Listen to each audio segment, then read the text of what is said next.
이 윤석열의 국회의원 체포 지시를 조태용 원장에게 보고하거나 알린 바가 있었다고 하셨죠?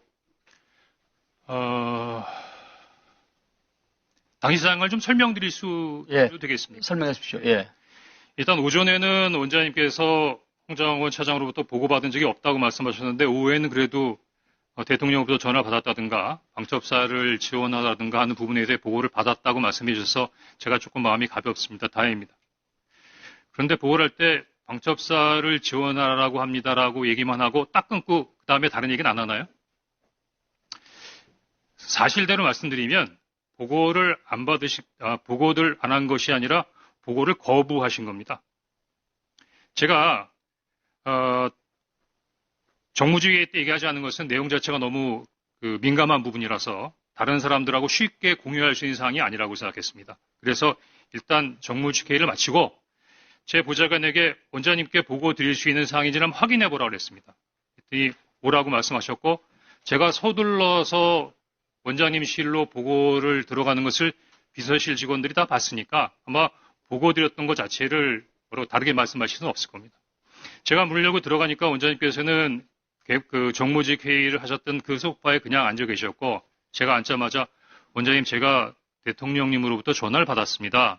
그런데 아마 대통령님께서 해외 출장을 이미 출발하셔서 아마 국내에 알고 저에게 전화하신 것 같습니다라고 얘기했는데 그 뜻은 원장님께서 그 다음날 아침에 일찍 해외 출장이 있으셨어요. 아마 국정원장 정도의 출장은 대통령께서도 아셨을 테니까 아마 착오인지는 모르겠지만 왜냐하면 그 이외에는 저에게 전화할 이유가 없었기 때문이죠. 그 다음에 아무 말씀 없었습니다. 더구나 비상국무회의에 가서 대통령을 만나고 오셨을 텐데도 비상국무회의에 갔다 왔다라는 말씀도 없으셨습니다. 그래서 제가 이어서 대통령께서 방첩사를 지원하라고 합니다. 라고 하니까 아무 말씀도 없으셨습니다. 그래서 제가 사실은 조금 좀 놀라게 방첩사에서 지금 이재명하고 한동훈을 잡으러 다닌답니다.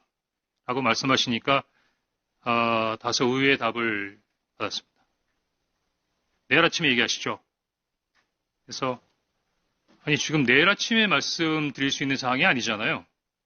더구나 정무직 회의도 지금 TV에서는 계엄군과 시민, 경찰, 국회 관계자들이 엉켜서 정말 국가의 초유의 위기 상황으로 치닫고 있는데 국가안보를 책임지고 있는 순회회의에서의 어떤 결론이 내일 아침에 얘기하시죠? 그럼 그 야간 동안은 뭘 한다는 겁니까? 그래서 제가 원장님께 방첩사를 지원하라는 대통령의 지시가 있다고 하면서 방첩사에서 한동훈과 이재명을 잡으러 다닙니다. 라고 말씀드리니까 내일 아침에 얘기하자고 말씀하셨고 그래서 제가 원장님 그래도 최소한의 업무 방향이나 지침은 주셔야죠. 그렇게 말씀드렸더니 그 앉았던 소파에서 일어나서 가버리셨어요. 더 이상 보고 드릴 수가 없었습니다. 그것을 우리 홍 차장께서는 원장이 정치 개입이라고 판단했다고 생각하십니까? 제가 보기엔 지금 원장님께서 정치 개입이라고 판단하는 것은 그 내용이 아니라고 생각합니다. 그 정치 개입이라고 원장님께서 말씀하신 건 다른 얘기인데요. 그 다음날 11시 30분 정무직 회의가 끝나고 난 다음에 원장님께서 이런 제의를 하십니다. 통상 일주일에는 한 번이나 두 번 정도 정무직 회의를 하는데 상황이 엄중하니까 우리 매일 아침마다 티타임을 하면서 상황 관련된 부분에 대한 대처 협의를 합시다. 저는 그거를 아침마다 9시에 원장님하고 티타임 하면서 이런저런 부분에 있어서 업무를 협의해야 한다고 생각했고 그러면 원장님께 어떤 아이디어를 드릴 수 있을까라는 생각을 했습니다. 그래서 5일날 오후 정도로 기억이 되는데 그때 오전에 야당 대표께서 비상계엄에 군을 동원해서 도리어 북한의 군사위협이 더 가중되는 면이 있다라는 발표를 하시면서 조금 북한 군사에 대한 북한의 군사 위협에 대한 약간의 불안감을 느끼시는 말씀을 하셔서 그래 맞다. 지금 비상계엄을 대통령께서 직접 하신 부분이니까 대통령실에서 할 수도 있는 부분도 아니고 국회도 이렇게 혼란스러운 상태에서 그냥 원장님께서 야당에다가 얘기해서 북한 관련된 부분 한반도의 안보 상황 우리 국정원이 잘 관리하고 있습니다.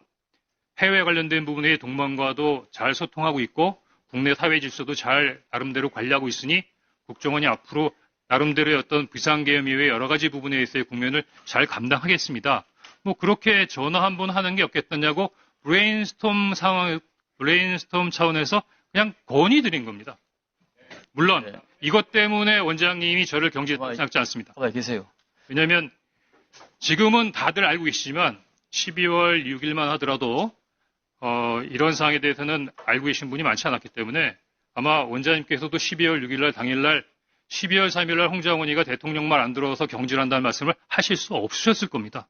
다만 거기에 대한 이유로 그 이야기를 하신 것 같고, 다만 제 입장에서는 대단히 억울하고 문제시되는 게 대부분 잘 자세히 보시지 않으면 잘 모르시겠지만 국정원법 11조에 보면 국정원 직원이 정치 중립을 위반하면 7년의 징역에 처할 수 있도록 되어 있습니다. 그러면 원장님께서 평소와 다르게 11월 6일 12시에 국정원장께서 이례적으로 자청하셔서 기자회견을 한 상태에서 홍장원 차장을 정치 중립 의무의 위반으로 인사경질했다고 하는 부분은 죽으라는 거예요. 사법적으로 매장하겠다는 겁니다. 근데 그게 말씀으로 끝나지 않았습니다. 그 다음날 네이버를 쳐보면 금방 알 수 있는 시민단체에서 저를 고발했고 12월 8일 그날이 대통령의 탄핵이 기각된 그 다음날 저는 검찰로부터 시민단체가 고발한 정치중립 의무 위반 혐의로 피의자로 검찰에 출두하라는 통보를 받습니다. 그러면은 그 정도면 국회에 공익제보 보호를 요청해야 되는 상황 아닙니까? 네, 맞습니다. 자, 그러면은 우리 홍 차장께서는 경질당한 것이 정치적 보복으로 느끼셨겠네요? 처음에는 두 가지로 나눠서 생각해야 되는데 12월 5일에 얘기할 때만 하더라도 저 대통령 좋아했습니다. 시키는 거 다 하고 싶었습니다. 근데 그 명단을 보니까 그거는 안 되겠더라고요. 예를 들어서 위원장님 집에 가셔서 편안하게 가족들하고 저녁 식사하고 TV 보시는데 방첩사 수사관과 국정원 조사관들이 뛰어들어서 수갑 채워서 벙커에 갖다 넣었다. 대한민국이 그러면 안 되는 거 아닙니까? 그런 게 매일매일 일어나는 나라가 하나 있습니다. 어디? 평양. 그런 일을 매일매일 하는 기관 어디? 북한 보위부. 이상입니다. 그래, 한 가지만 마지막 질문 드리겠습니다. 그 국정원 쪽에서 한동훈 대표한테 체포와 관련하여 이러한 전화를 한 바가 있습니까?